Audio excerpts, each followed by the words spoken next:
By the time I graduated, I did what most nurses who didn't know what they was going to do did: med surge. I was actually told that I wasn't performing well enough in the position and that they thought that was no longer a good fit for me. And it was recommended that I take another job somewhere else in the organization. So you went from working med surge to then managing like four different projects. How do you make that transition? How does that happen? Only God can tell you. I don't know. The why is still at the core of why I do everything that I do. Eventually, I discovered the endocannabinoid system in my research, and that led me to understanding how cannabis is medicine. And that's how I ended up becoming a cannabis nurse. For some people, cannabis is the thing that they need in order to support their healing journey, the whole nine. So, definitely not a traditional journey. Did you know cannabis nurses are a thing? Yes, they are. And in this episode, I'm going to be interviewing a nurse who moved up the ranks and was managing 14 different projects in her organization before they decided she was no longer a good fit. And does that remind you of any stories I've told in the past? Like my story of working for corporate America and being laid off, along with 50 of my coworkers, before deciding to switch gears and go into nursing. My guest, Ashley, was devastated. She had to do some soul searching. Her path led her to become a specialist in cannabis nursing. And we're going to talk about it in this episode. So, with that said, let us know who you are and why you decided to become a nurse. I have been a nurse for 15 years. So the why is still at the core of why I do everything that I do. When I first started off in or decided to go to nursing school, it was actually a choice between being a pediatrician or a teacher because I like kids. And then I went to nursing school. So, not realizing that the big difference between a nurse and a doctor, very naive in that fact. And I went through my nursing program, did my clinical rotation, ended up in my peds clinical, and they asked me to do an NG tube on a 9-month-old drug addicted baby. And that was my first introduction to peds. It was actually the first time I had ever done an NG tube ever. I had just realized that we were going to see like dead people like the semester before. Like it was a whole thing, right? And so by the time I got the NG tube in, everybody was standing around me. They were clapping, yay, go Ash, go Ash. And I was like, yeah, no. Baby crying, I'm crying, baby sweating, I'm sweating. I said, this ain't gonna work. And so I decided peace wasn't going to be my thing. And went ahead and went through the rest of the program, struggled through most of my nursing program, just barely passed like most nurses. Well, I don't know. I think most nurses go through the hazing of school nursing. And by the time I graduated, I did what most nurses who didn't know what they was going to do did: med surge. So I ended up in med surge. I did my thing on the floor. I was still very young, had a lot of energy, very, very excited to be a nurse. Went through multiple units. I worked on a med surge stroke and then telemetry. And then I ended up in the float pool and just all these things. And the thing that I really, really appreciated and had found joy in is being a preceptor. So, the first year you're officially an expert at being a nurse, and they tell you either you got to be a charge nurse or you got to precept somebody.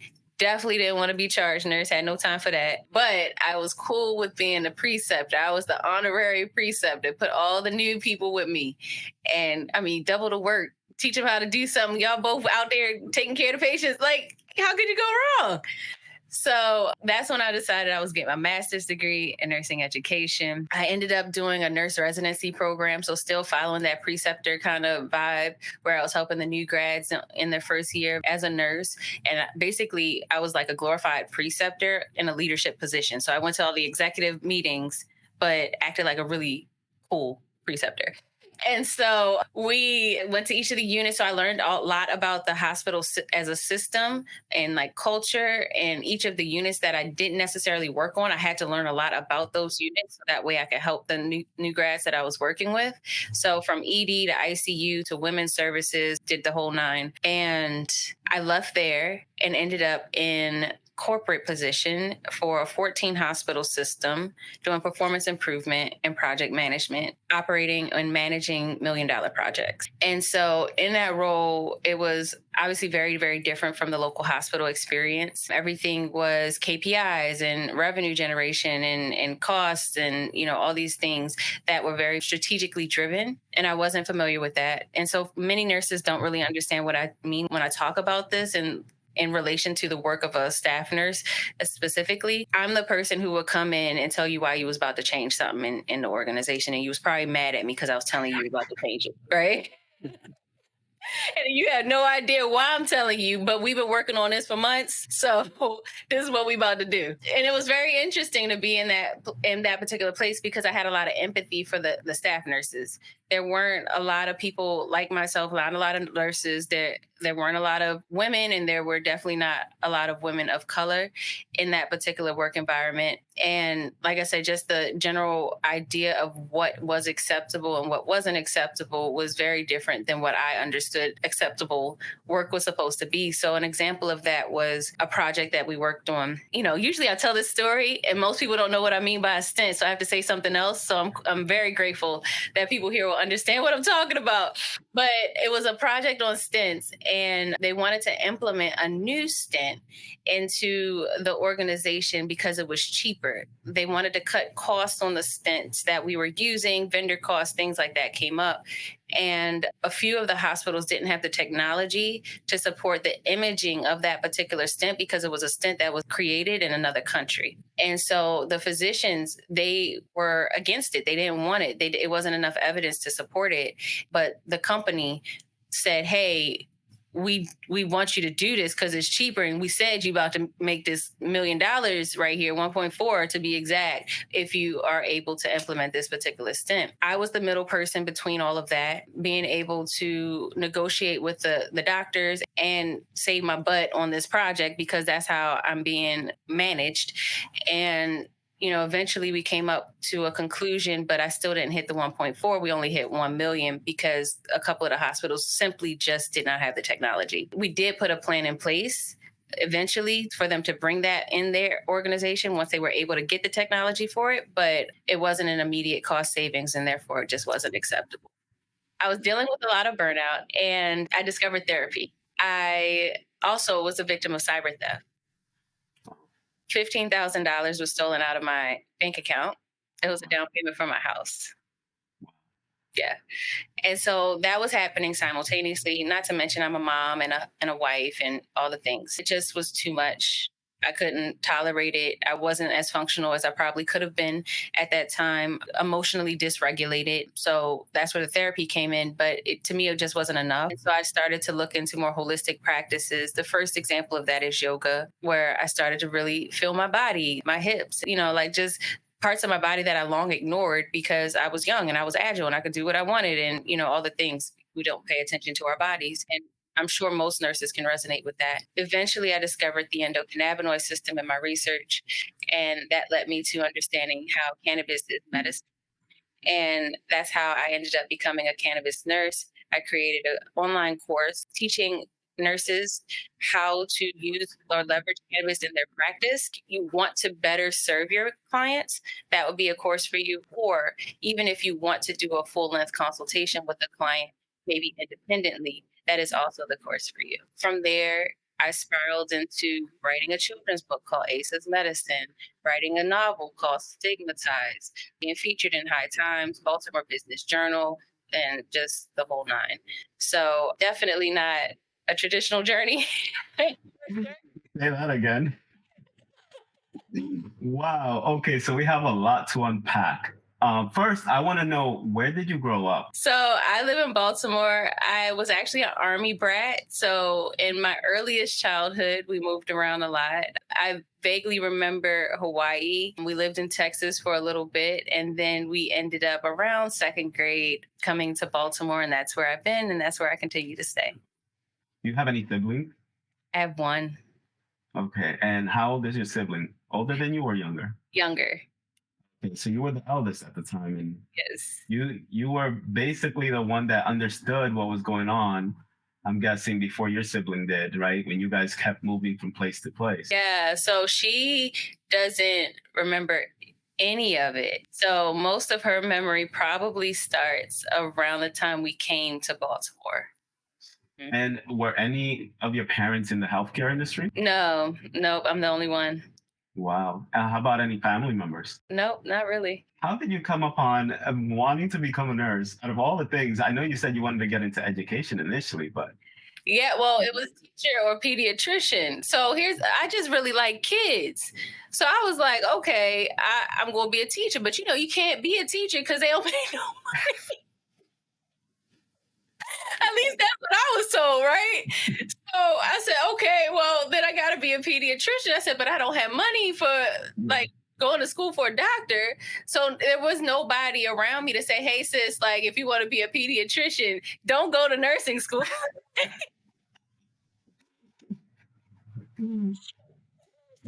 Oh boy.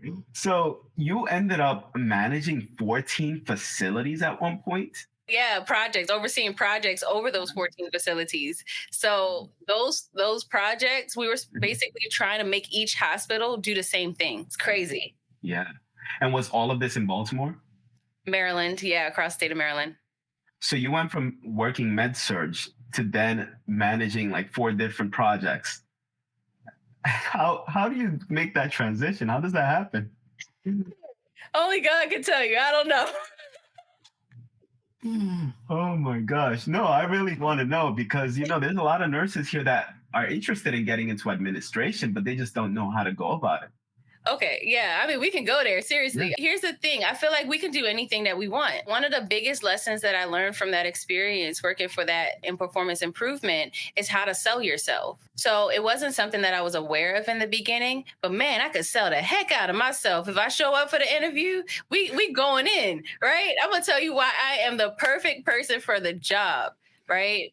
And really it's about showing up authentic because I think, and especially this day and age, not only are we dealing with burnout as staff nurses, leaders are dealing with burnout. A lot of us, we don't really realize how like overworked and overburdened our leaders are. And we're expecting something of them that isn't really human like because they're going through with whatever they're going through. So if you can break that ice with this person, like they go through interview after interview, these pre-scripted interviews, nobody wants to sit through that. They bored, they tired, they're not really listening to you anyway. You have no inflection in your tone. You didn't show up dressed to impress. Like you don't have to come with your scrubs on. You could put on some really nice clothes if you feel like it. Put on some makeup if you choose to, or not. Just wash your face real good. I don't know. But come ready to sell who you are, what makes you you and what makes you unique and what makes you different. And those are the things that people do to connect. And so with that being said, when you find yourself in situations where somebody's willing to even take the time to talk to them, figure out what they need from this employee, right? And I'll say this too. I've had times where people have reached out to me on LinkedIn. Update your LinkedIn. If you want a certain position, put that keyword in your LinkedIn because there are recruiters everywhere looking for you. I host weekly live streams on my YouTube channel, and every single live stream that I host, I get students, nursing students, or potential nursing students asking me, what's the best way for me to increase my chances to get a job? Yeah. And I always say, LinkedIn is a powerful thing. And I've actually interviewed so many nurses who have gotten jobs through LinkedIn messages. Like they just messaged a recruiter or a manager in the department they were interested in working in, and they got a job through that. So I highly recommend LinkedIn. And that's just one of them. There's so many different ways to get a job. The thing that you say is like, you always show up and you tell them what they want to hear, right? You tell them why you're the person for that job. And people don't realize like you need to talk about something that resonates with the company you're applying to or with. Whenever I have an interview, I always get the job because I say the things that they want to hear. Yeah. At the end of the day, you always got to be yourself, but you also have to show them why you are the perfect candidate for the position. For sure. I find it funny because you said when you used to work in med surge, you never wanted to be charge nurse. Then here you come and you're managing 14 different projects. Yeah. It's bananas. So, and it wasn't a good fit though. And and here's the other thing on the flip side, sell yourself, right? Like you want to get into where you want to get to, but also recognize what this doesn't fit for you. What doesn't align, because not everything is made for everybody. I know now that that particular position just wasn't one that I would be in for a long time. I learned a lot. It was great experience. It continues to help me to this day, but that's not something that I needed to be in for 10, 15, 20 years. It just isn't. Do you remember how much they were paying you in that position, if you don't mind me asking?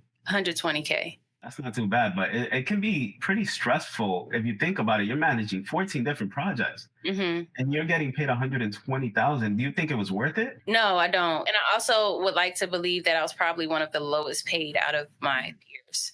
Why do you think that is? Just because of some of the evidence that I could pick up over time. So I don't want to get too deep into it because I don't want to expose the particular organization too much, Yeah. So how long did you last in that position before you decided to move on? 2.5 years. A lot of people talk about how stressful and burned out, the bedside nurses are, but just like you mentioned, they don't think about what the administrators are going through, because I work with, some really cool, awesome managers and a director, and they're great human beings, but I can tell how much stress they're actually under. Yeah. And that's why myself, I would never want to be in a managerial position because I know how stressful it can be.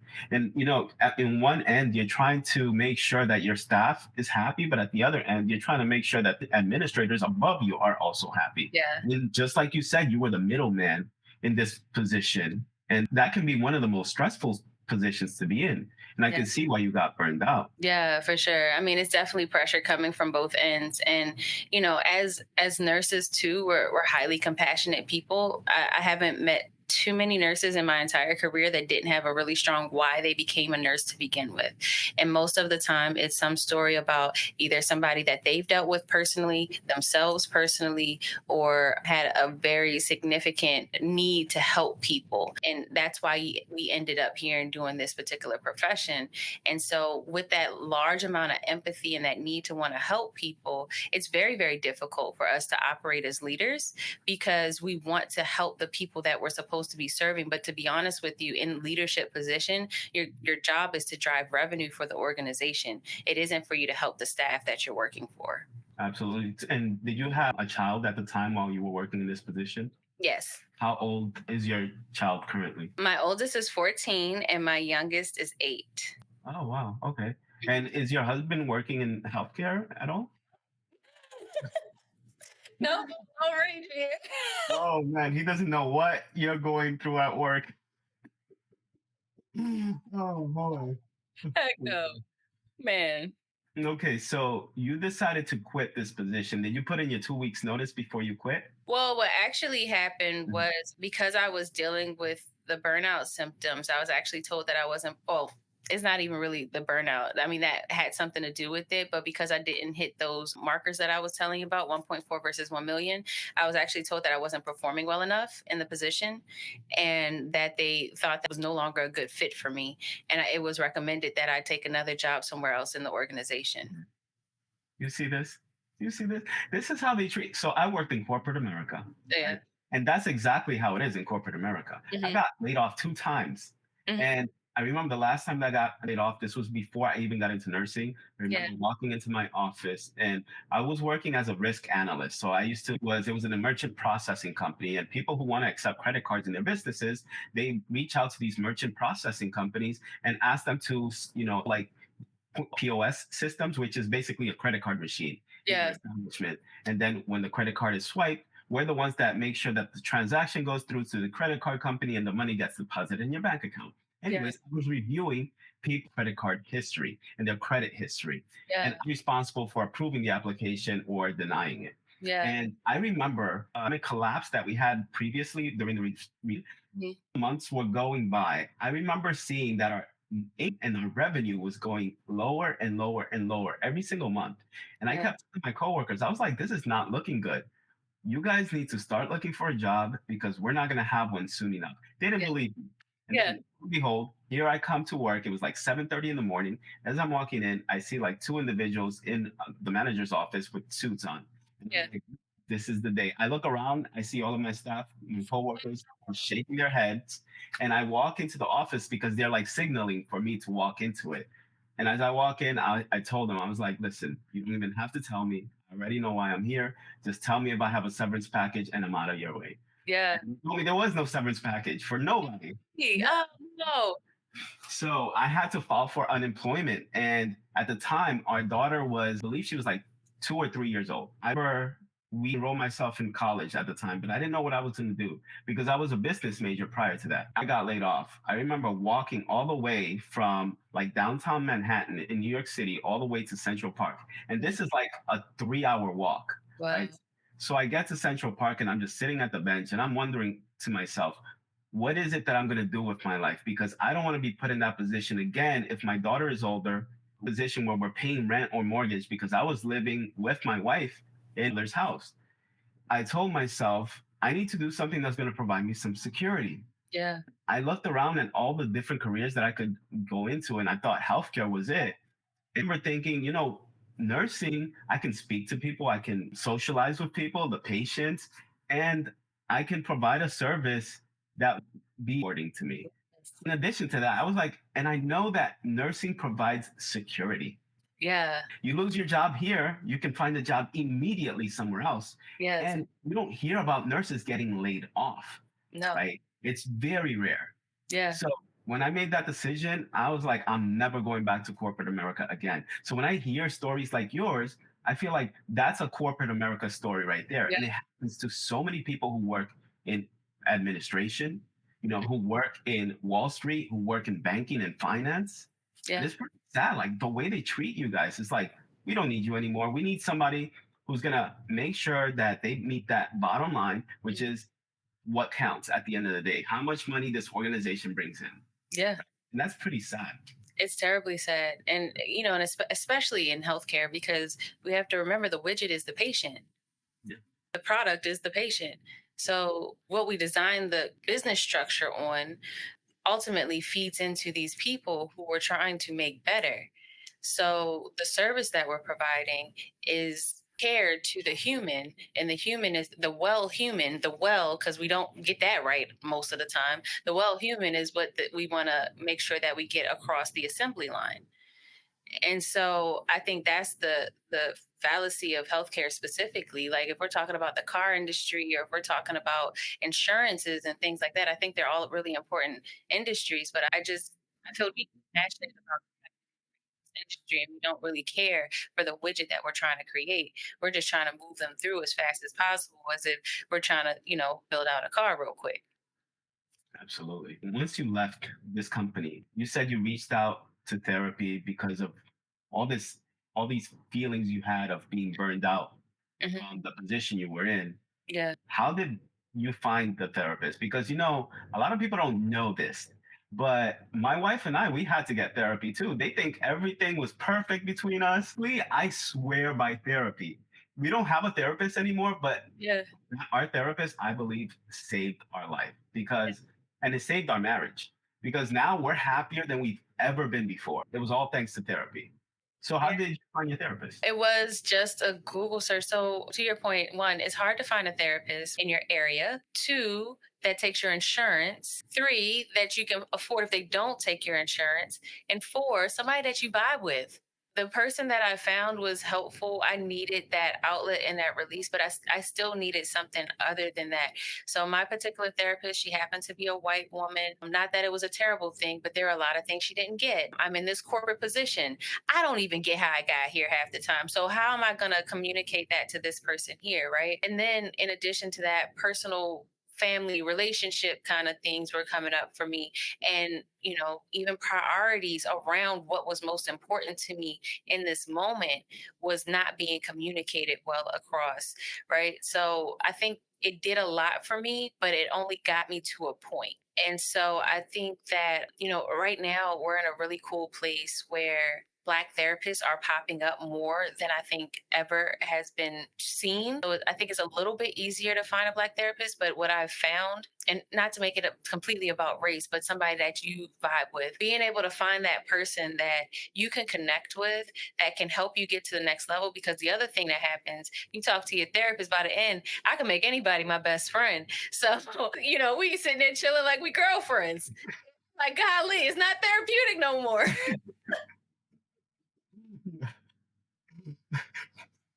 Anyway, those are all things just to consider when you're looking for a therapist. I think, any version of therapy is important. Any work around self-awareness is important, because I think that's probably the biggest culprit when we're finding ourselves moving in circles, is that we're not aware of the behavior that has us moving in circles to begin with. And you said you fell into yoga after that, and then you also got into cannabis. And how did that transition happen? How do you even think about cannabis? You said you did some research, but like, of all things, why cannabis? Okay, so yoga, yes, that was like Bay at the time. It was a release, it was meditation attached to it. So it really created just almost a safe space for me to go, that I went to without other people around. I've had some pretty profound moments going through that, but I guess one of the more initial moments where I was like, oh, this is my thing, is when I realized that I needed to stretch my hips. I was like, oh, girl, you got hips, you know? Like, you haven't noticed these hips? Yeah, no. And so that was just during a downward dog, which is a heavily utilized pose, but very rarely are we very mindful when we're doing those type of poses from like head to toe. And in this moment, my particular instructor was telling me, like, walking me through the meditation of it. And I was like, wow, like, it was, first of all, it hurt. Second of all, it was the longest like minute or 2 minutes of my life, because of just the way that we went through the process of it. It started to intrigue me. I'm like, well, how is me putting my hands on the floor, my feet on, how is that making me feel the way that I feel? And so that's where I ran into ideas around holistic medicine, plant medicine. I saw that cannabis was coming up, and really my interest was around the idea of homeostasis and balance. Like, I wanted to really understand what that meant, because we talk about it in nursing school. Homeostasis is wellness, but what does that mean? What I've ran into, the thing that I would like to share with everybody here, is that the endocannabinoid system is responsible. It's the master regulator for homeostasis in the body. When we talk about balance, a lot of people will say it in this very superficial way, but when we talk about balance, it's a spectrum. And so how can we optimize homeostasis or wellness in our clients and in ourselves? So we may not be the most well, but how well can you be in the physical body that you have presented before you? Environment plays a part in it, mindset plays a part in it, and all the other things. And ironically, the cannabis plant has chemical compounds, THC and CBD to be exact, and plus 100 other compounds that bind to the endocannabinoid system. And we also make versions of those compounds in our bodies naturally. Many of us, because we're dealing with stress, we don't have optimized endocannabinoid system, or we don't have enough receptors being stimulated so it can do its job. For some people, cannabis is the thing that they need in order to support their healing journey. Were you employed at any point between you finding out that you researched the cannabis research and you leaving the previous company? What happened between the 14 hospital system and the time that I ended up independent, I actually took a lower paying job. It was half my salary, and very, very private job. I was doing quality management. So I was responsible for all the chart audits and some data stuff, right? So it was really cool because I was already I was over the whole situation previously, spent a lot of time in front of the computer working on that stuff. And so it gave me time, it gave me space to be able to process what I wanted for myself. Because I wasn't so burnt out, I would go home and I would do stuff like do research, look stuff up. I eventually ended up creating the training course that I have now is the training course that I created then. It's based off of the way I was doing cannabis consultations for my friends and my family. And so, what is included in this course? History, a little bit of history, because there is a lot of stigma around cannabis medicine. So, it's not the most comprehensive history. It is the most what do we do with this history and what does it mean for us kind of history. We talk about roles and responsibility of the nurse, ways to implement cannabis into his or her practice. We have treatment care planning. We do a case study. We talk about CBD in there. And it's about 6 modules, regularly adding to it when I get new information.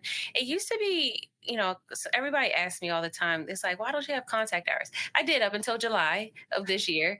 It had contact hours in 2019 and then 2021, and then I let it go in 2023, mostly because I wanted the flexibility to add to it just because the climate is changing so fast. With those contact hours over top, I could only change it every 2 years.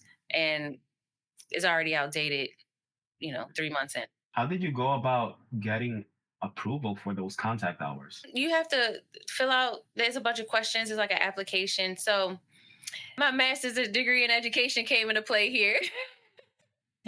Different organizations, they have the ability to give you approval, and so the American Holistic Nurses Association was one of them. They supported the course, and basically they want to see the evidence that you have to support the content that you're putting out there. So basically it's like a third party approval system where I do the research, I create everything, and then they come behind me and say, okay, we validate that this is evidence based. So for people that are interested in your course, who are these type of people that you're looking for? Are they nurses that are interested in working in the cannabis industry, or are they just nurses that are, or individuals that are interested in using cannabis as a form of treatment, like holistic medicine? Both, to be honest. So I've had people who are not nurses come and take the course because they wanted to learn more through the lens of a nurse. I've had nurses who are consumers that really don't, they know they consume because it makes them better, but they really haven't had an outlet or somebody to consult with to see why it helps the way it helped. I even had one young lady come and take it, and she said, I took it for that reason, quit smoking weed altogether, and then went into psychedelics. And I was like, okay, wow. So, right. Then, the intention of it is for the nurse who is working at the bedside, who is able to have open and evidence-based conversation with his or her client.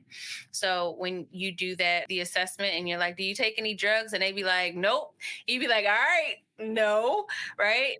There's a very big difference for a lot of people in their minds about taking drugs and consuming flower. Differentiation matters for a lot of people. And so being an informed nurse coming to meet with your client and talk to them about this so that way you can capture the accurate information in your assessment is important, because there are potential interactions with the plant and pharmaceutical drugs. There are considerations for mental health when we're talking about overconsumption of the plant. And then also safety considerations for people who are getting their plant. What are some things they need to consider as they're doing that, or even if they're choosing to grow in their home, what are some safety considerations do they need to, share as part of their education for their patient. And then one other group of people, you mentioned, if you want to be in the cannabis industry, I have a whole framework for anybody who's interested in doing that connection in the industry, a community to help you grow. And then I also do consulting, so helping nurses transition from the bedside to getting their first independent client. Have you had any individuals yet who have taken your course and actually opened up like a consultation business for cannabis specifically? Yeah. So one of my favorites, she's in New Mexico, and she actually took my course back in 2020. I want to say it was 21. It was still highly pandemic-y during that time. And she has consulted with a dispensary from the ground up. They built it. They asked her to come in. She has consulted on all aspects of their operations and continues to be we call it a clinical director here, but their representative, their medical professional representative, to let people know that they have medically therapeutic plant flower available for their clients. So I don't know if you've seen any of my videos, but a lot of my videos revolve around how much money nurses can make in or out of the industry. What is the potential earning power of a nurse who's doing consultations for the in the cannabis industry like that? The sky's the limit depending on how you organize stuff. So, in any type of independent role, especially when you're a solopreneur, your biggest asset. So, if you're only doing consultations for 1 hour, that's highly limited. And depending on how much you cost, it's probably not sustainable financially, right? So some of the conversation is how can we be creative? I think the interesting thing about this space in particular is that we just found out a couple weeks ago that the ANA acknowledges it as a specialty. So there's a lot of stuff to create. Whereas in other industries, there's already a lot of competition, a lot of things that already exist. So med spa, everybody opening a med spa right now. You got to figure out where to place the med spa. You got to compete with the other med spas in the area. Like, it's a lot going on with the med spa. What makes you different? Like, be sure there are no cannabis nurses in Owings Mills. Out of all of the nurses that I've interviewed so far and reached out to, I have not met a single cannabis nurse, like nurse that's in the cannabis industry at all. So that's why I'm like, oh, this would be an interesting interview. I've never interviewed somebody like that before. Yeah. Yeah. So there are probably, if I had to guess how many across the country, I'd like to say about 100 that are actively identifying themselves as cannabis nurses. I have seen hundreds of people come through my training program, but some of them, like I mentioned, they use it for different reasons. And of those people who are identifying themselves as cannabis nurses, most of them are not building businesses. They focus more on the advocacy. So there's a lot of space for improvement in that area where we are taking our expertise and knowledge and monetizing it. I see. Now, is it more difficult for a nurse practicing, let's say, in like the Midwest or somewhere where, marijuana is still not legal for them to be able to get into this line of work? Yeah, no. So I think that has a lot to do with mindset because, first of all, the underground market exists. People smoke it all the time, And so just because the legality of it doesn't support you, that doesn't mean you cannot offer your nursing services to the people who are choosing to consume it. That's true. And so I think in those states where it isn't legal, I think it's the most opportunity because you can participate in the legislation and you can engage actively in some of the political evolution of this, which is needed because most of our political figures have no idea why it's considered medicine and they still think this is your mind on drugs most of the time. And so having an advocate who is a healthcare professional, that was the case for me. Very few people who look like me showed up in these advocacy meetings. Very few nurses showed up that, to even speak on it in many cases. And so I was always the one that was different. Oh, there go Ashley, the nurse over there. That supported networking. It supported being able to figure out the needs of my target audience, to do my market research, all the things that you have to do when you monetize anything. And so if your state is actively in deliberation about some of the things they're trying to implement, then you can be a part of it. Yeah. Absolutely. At the moment, how are you doing financially if you compare it to when you were working for for the other company? I would say equal. I'm taking care of myself. I'm taking care of my family. I feel very comfortable. You're working for yourself now. Yeah, I got the freedom to work for myself and I'm cool with that. I don't leave my house every day. I've been building a lot of little ventures. I started doing workshops. I started doing small events with people. So it's just kind of opened the door for so much more. The idea of multiple streams of income is real. Let's do that. Honestly, even though I say, hey, it's equal, I have freedom, one, and larger potential for growth. Plus, who's going to fire you, right? Nobody, because you're your own boss. Right, we good. Exactly. So if my guests, my viewers are interested in getting into this line of work and signing up for your course, how do they reach you? I'm on Instagram, Cannabis Nursing Solutions. Inbox me and I'll reach out to you. I always respond to my Instagram account. I also have a free ebook I can give to them talking about all the different ways that they can make money in the cannabis industry if that's something that they would be interested in. Yeah, if you want to email me, you can email me at cannabisnursingsolutions@gmail.com. If you enjoyed this episode, then you're probably also going to enjoy the episode of the nurse who went from a dialysis tech to LPN to RN to BSN and MSN in less than 3 years and for under $4,000 in overall cost.